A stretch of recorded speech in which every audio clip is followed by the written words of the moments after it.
नरेंद्र मोदी यांच्या महादौऱ्यातून महायुतीच्या निवडणूक प्रचाराचे दोन मुद्दे समोर आले। पहिला हिंदुत्वाचा झेंडा आणि दुसरा विकासाचा नारा। पण या दोन मुद्द्यांवर प्रचाराचा अजेंडा का आला?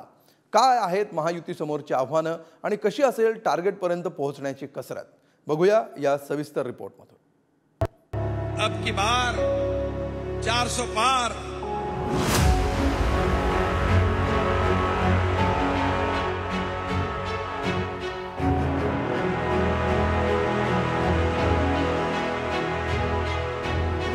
महाराष्ट्र में अब की बार 45 पार।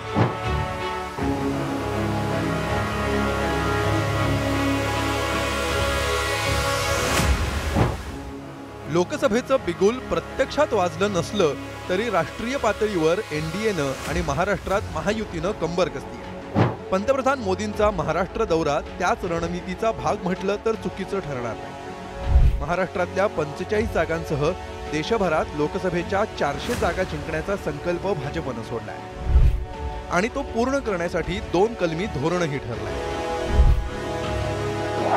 पंतप्रधान मोदींच्या नाशिक आणि मुंबई दौऱ्यादरम्यान त्याची पुरेपूर प्रचिती आली।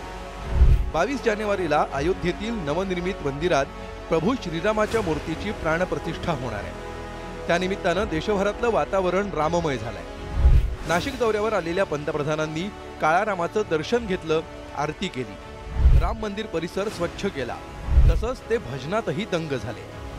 थोडक्यात पंतप्रधानांची नाशिक वारी अधोरेखित झाली ती रामदर्शनाला। नाशिकात रामाचं दर्शन घेतल्यानंतर पंतप्रधान मोदींनी महामुंबईसाठी तब्बल 33,000 कोटींच्या विकास कामांचं उद्घाटन केलं, ज्यात देशातला सर्वात मोठा सागरी पूल म्हणजे अटल सेतूचं लोकार्पण, ईस्टर्न फ्रीवेलगतच्या ऑरेंज गेट ते मरीन ड्राईव्ह दरम्यानच्या बोगद्याचं भूमिपूजन, उरण खारकोपर लोकलच्या दुसऱ्या टप्प्याचं लोकार्पण, ठाणे ऐरोली दरम्यानच्या दिघा गाव रेल्वे स्थानकाचं लोकार्पण, खार रोड ते गोरेगाव दरम्यानच्या 6व्या रेल्वे मार्गाचं लोकार्पण, नवी मुंबई महापालिकेनं बांधलेल्या बेलापूर पेंधर मेट्रोचं उद्घाटन, पालघर ठाणे जिल्ह्याला पाणीपुरवठा करणाऱ्या सूर्या प्रकल्पाचं उद्घाटन, दागिने निर्मितीसाठी सिप्समधील भारत रत्नम क्षेत्राचं उद्घाटन या प्रकल्पांचा समावेश आहे। 400 जागांचा टप्पा गाठण्यासाठी भाजपला बिहार, पंजाब, तेलंगणा आणि महाराष्ट्र या राज्यांवर विशेष लक्ष केंद्रित करावं लागणार आहे।